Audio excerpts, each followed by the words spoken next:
Hay una imagen que no podrás sacar de tu mente después de ver este vídeo. Miles de personas, familias enteras, ancianos, niños, profesionales con títulos universitarios, todos amontonados en el suelo de un aeropuerto, pero no están esperando un vuelo retrasado, están atrapados. Las pantallas de salidas parpadean con una sola palabra que se repite una y otra vez: cancelado, cancelado, cancelado. Y aquí viene lo más escalofriante. No es un error técnico, no es una tormenta, es una decisión deliberada. El régimen iraní ha convertido el aeropuerto internacional Imam Jomeini en la prisión más grande del mundo.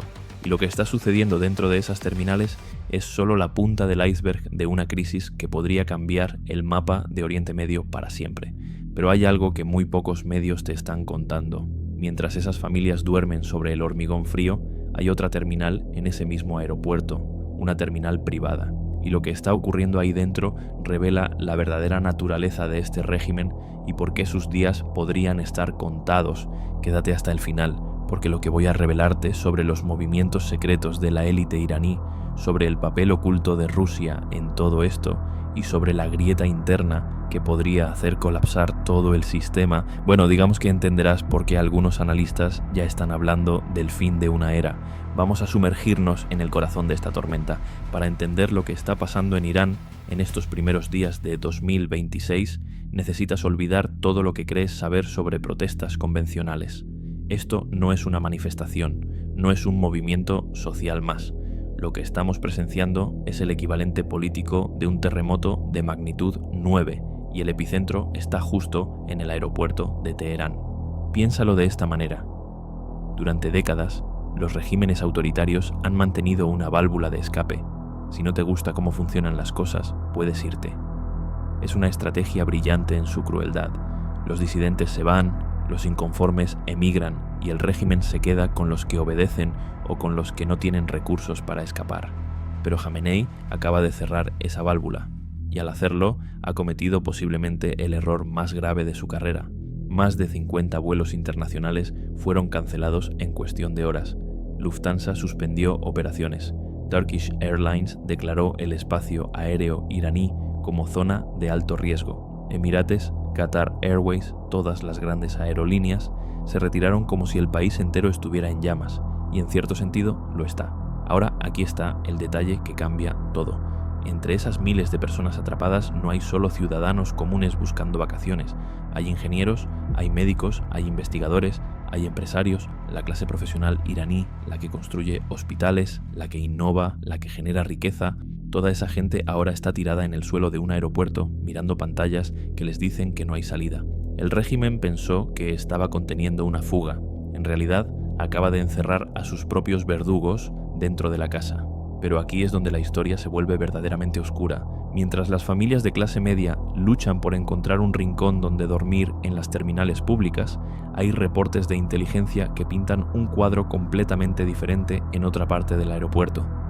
La terminal VIP, esa que los ciudadanos normales ni siquiera saben que existe, ha estado operando a toda capacidad. Jets privados, vuelos no registrados. Destino, Rusia, principalmente. Algunos hacia Emiratos Árabes Unidos a través de rutas indirectas. ¿Y quiénes son los pasajeros de estos vuelos fantasma? Según múltiples fuentes de inteligencia, estamos hablando de familiares de altos funcionarios del régimen, esposas e hijos de generales de la Guardia Revolucionaria y, lo más revelador, maletas llenas de efectivo y lingotes de oro.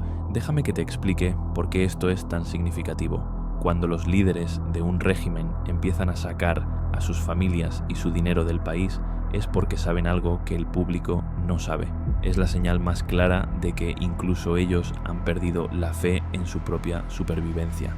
Los mismos generales que ordenan los allanamientos nocturnos, los mismos oficiales que firman las órdenes de detención masiva, están comprando billetes de ida para sus seres queridos. Y esto no ha pasado desapercibido para los rangos inferiores de la Guardia Revolucionaria. Imagina que eres un soldado joven.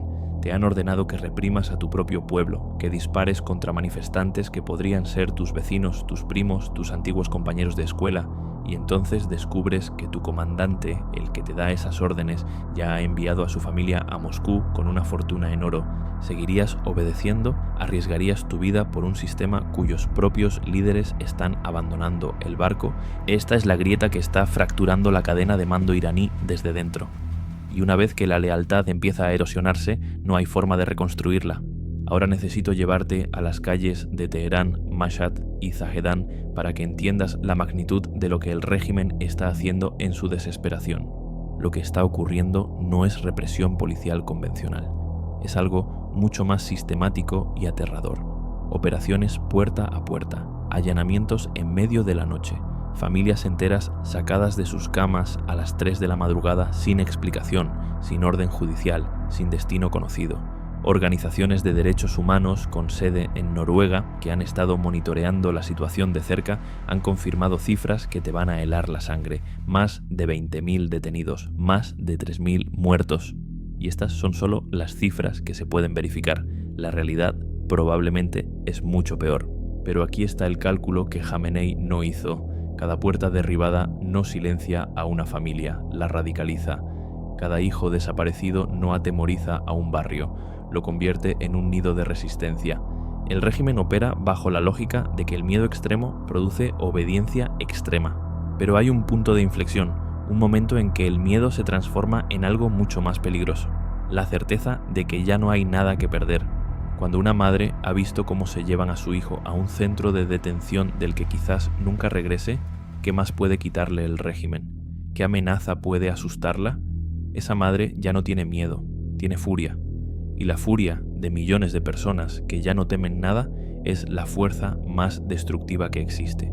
Y ahora llegamos a uno de los aspectos más perturbadores de esta crisis, algo que está generando una ola de indignación nacionalista que el régimen no anticipó. Hay reportes serios, corroborados por múltiples fuentes de inteligencia, de que el régimen ha comenzado a importar milicias extranjeras para controlar las protestas. Estamos hablando de combatientes de Hashd al-Shabi, milicias chiitas iraquíes que han sido invitadas a territorio iraní para reprimir a ciudadanos iraníes.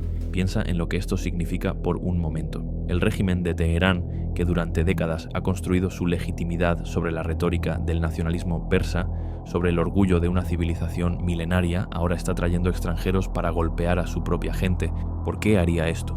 La respuesta es simple y devastadora, porque ya no confía en sus propias fuerzas. Un soldado iraní, por muy adoctrinado que esté, tiene familia en esas calles. Tiene amigos de la infancia entre los manifestantes.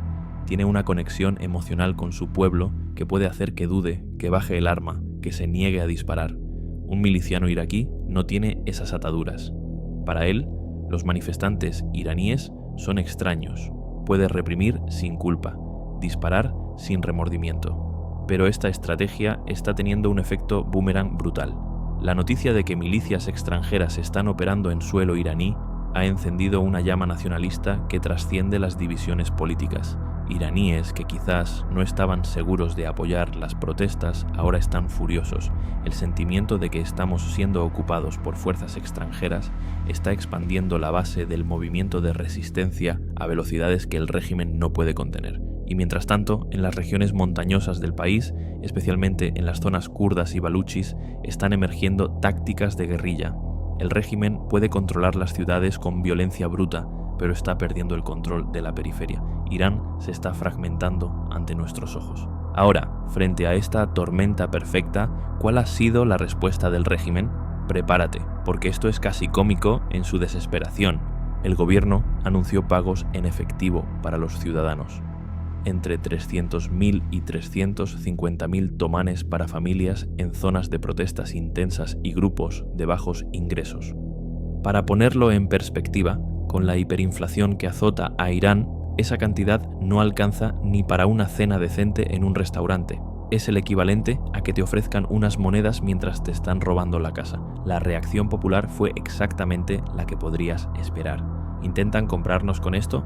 Se convirtió en uno de los lemas más coreados en las calles. Algunos tomaron el dinero y lo usaron para comprar suministros para seguir protestando. Otros lo rechazaron públicamente como un insulto. Los asesores en el palacio de Jamenei claramente no entienden algo fundamental. No puedes comprar el dolor de una madre que ha perdido a su hijo con unos billetes. No puedes sobornar a una generación que ha decidido que prefiere morir de pie que vivir de rodillas. Pero el verdadero golpe económico al régimen no viene de estas calles, viene de algo mucho más estratégico. Los trabajadores petroleros de Irán han comenzado una huelga masiva. Déjame explicarte por qué esto es posiblemente la noticia más importante de toda esta crisis. Más importante incluso que las protestas callejeras. El petróleo es la sangre del régimen iraní. Es lo que financia la Guardia Revolucionaria. Es lo que paga a las milicias extranjeras. Es lo que mantiene funcionando el aparato de represión. Sin petróleo, el régimen no puede pagar sus facturas. Y ahora, en los centros energéticos críticos del sur de Irán, en Asaluye, en Abadán, los trabajadores han cruzado los brazos y sus demandas ya no son aumentos salariales o mejores condiciones laborales. Sus carteles dicen cosas como muerte al dictador y cambio de régimen ahora. Esto es exactamente lo que ocurrió en 1979, cuando el Shah fue derrocado. El golpe final no vino de los estudiantes en las calles. Vino de los trabajadores petroleros que cerraron las válvulas y paralizaron la economía. La historia se está repitiendo, pero esta vez los papeles se han invertido. El régimen que nació de aquella revolución ahora enfrenta las mismas fuerzas que destruyeron a su predecesor. Si las huelgas petroleras se extienden y se prolongan, el régimen entrará en bancarrota. No podrá pagar a sus soldados, no podrá financiar a sus milicias importadas, no podrá mantener su aparato de vigilancia y represión, y cuando un régimen autoritario se queda sin dinero, se queda sin poder. Ahora bien, hay un actor internacional que está observando todo esto con profunda preocupación y que ha decidido intervenir activamente. Y ese actor es Rusia. Moscú tiene razones muy concretas para querer que el régimen de Teherán sobreviva. Irán ha sido un proveedor crucial de drones y misiles para la guerra de Putin en Ucrania. La caída del régimen iraní sería un golpe devastador para los intereses rusos en la región. Por eso, según reportes de política exterior, aviones de carga rusos han estado aterrizando en Teherán cargados de equipo muy específico, bloqueadores de Internet de última generación, software de vigilancia cibernética y tecnología para interrumpir las comunicaciones de los manifestantes. El plan era simple: cortar Internet, aislar a los protestantes, impedir que se organicen, evitar que las imágenes de la represión lleguen al mundo exterior. Pero aquí es donde la historia da un giro inesperado. El apagón digital no funcionó como esperaban. Cuando la gente perdió acceso a Internet, no se quedó en casa tranquila. Salió a las calles para ver con sus propios ojos qué estaba pasando. El silencio digital se convirtió en ruido analógico. Las plazas se llenaron de personas que, al no poder informarse por sus teléfonos, decidieron convertirse ellas mismas en testigos presenciales. Y hay otro factor que el régimen no anticipó: Starlink. Miles de terminales del sistema satelital de Elon Musk han sido introducidas de contrabando en Irán. Durante las noches de apagón total, cuando el régimen creía haber silenciado al país, estas antenas se convirtieron en la línea de vida de la resistencia.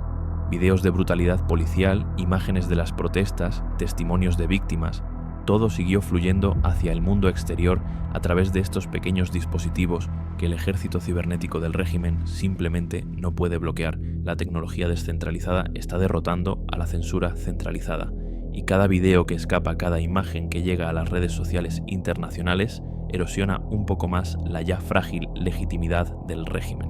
Mientras todo esto ocurre dentro de Irán, afuera se está formando una coalición que el régimen no puede ignorar. La diáspora iraní, una de las más educadas y organizadas del mundo, se ha movilizado en Washington, Londres, París y Berlín. Líderes de la oposición en el exilio están coordinando esfuerzos como nunca antes. Particularmente significativa ha sido la conferencia de prensa del príncipe Reza Pahlavi en Washington, donde hizo un llamado a la solidaridad internacional que resonó profundamente con la resistencia dentro del país. Figuras políticas estadounidenses, incluyendo senadores de alto perfil, han expresado su apoyo público al movimiento democrático iraní. El régimen de Teherán ahora está librando una guerra en múltiples frentes, contra su propio pueblo, contra su economía colapsando y contra la opinión pública mundial. Es una guerra que no puede ganar en todos los frentes simultáneamente, pero quizás el daño más profundo que ha sufrido el régimen no es económico ni militar, es psicológico. Durante más de 4 décadas, la República Islámica construyó su identidad sobre una narrativa simple. Nosotros somos los defensores del pueblo contra el gran Satán americano. Nosotros representamos la resistencia contra el imperialismo occidental. Nosotros somos los guardianes de los valores islámicos. Esa narrativa está muerta. En las calles de Irán, los ciudadanos están quemando los pósteres de Jamenei con el mismo fervor con el que alguna vez quemaron banderas americanas. Los símbolos religiosos del régimen son arrancados de los edificios públicos. Los mulás ya no pueden caminar por las calles sin escolta armada. El pueblo iraní ha dejado de ver a América como el gran Satán. Ahora ven a su propio gobierno como el verdadero demonio. Esta inversión de la narrativa es devastadora porque destruye el único fundamento ideológico que sostenía al régimen. Sin legitimidad religiosa, sin legitimidad nacionalista, sin legitimidad económica, ¿qué le queda a Jamenei? Solo la violencia bruta. Y la violencia bruta, como ha demostrado la historia una y otra vez, puede prolongar la vida de un régimen, pero no puede salvarlo. Y ahora necesito que entiendas las implicaciones de esta crisis más allá de las fronteras iraníes. El régimen de Teherán no es solo un gobierno, es el centro nervioso de una red de poder que se extiende desde Beirut hasta Saná, desde Damasco hasta Bagdad. Hezbollah en Líbano, los hutíes en Yemen, las milicias en Irak. Todos dependen del dinero, las armas y el apoyo logístico que fluye desde Teherán. Pero ¿qué pasa cuando ese flujo se detiene? Ya hay reportes de que los combatientes de Hezbollah han experimentado retrasos significativos en sus pagos durante los últimos 2 meses. Hay rumores de descontento dentro de la organización. Los hutíes, según algunos análisis, han tenido que reducir sus operaciones en el Mar Rojo debido a una disminución en el apoyo técnico y logístico iraní. El régimen enfrenta un dilema imposible. Sus reservas de divisas están agotándose. Tiene que elegir entre pagar a las fuerzas de seguridad que reprimen las protestas internas o seguir financiando a sus proxies regionales. No puede hacer ambas cosas. ¿Y qué hace un ejército mercenario cuando deja de recibir su sueldo? ¿Cuánto dura la lealtad cuando se acaba el dinero?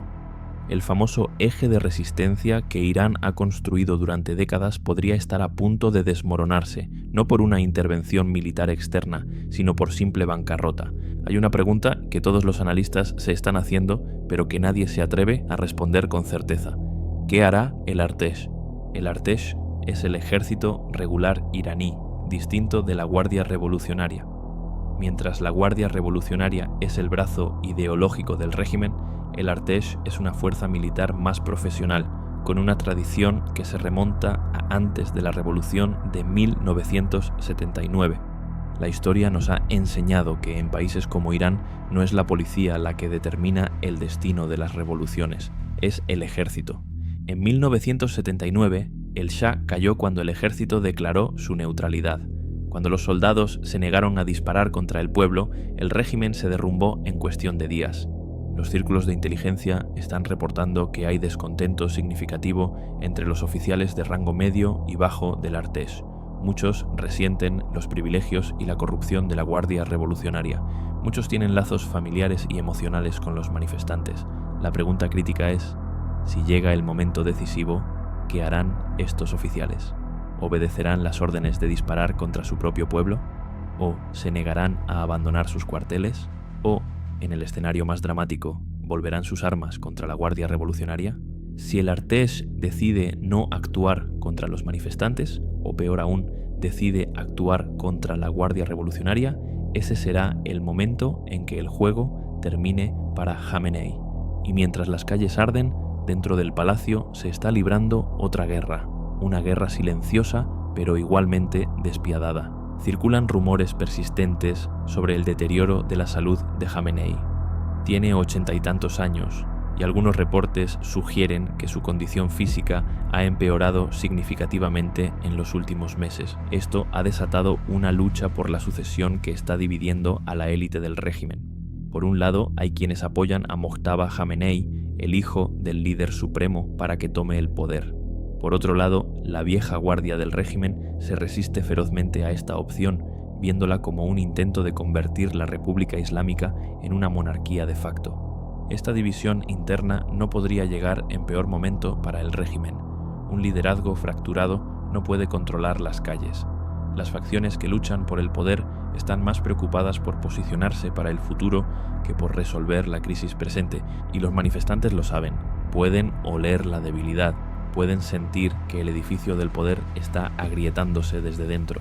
Volvamos por un momento a esas pantallas del aeropuerto de Teherán. Cancelado, cancelado, cancelado.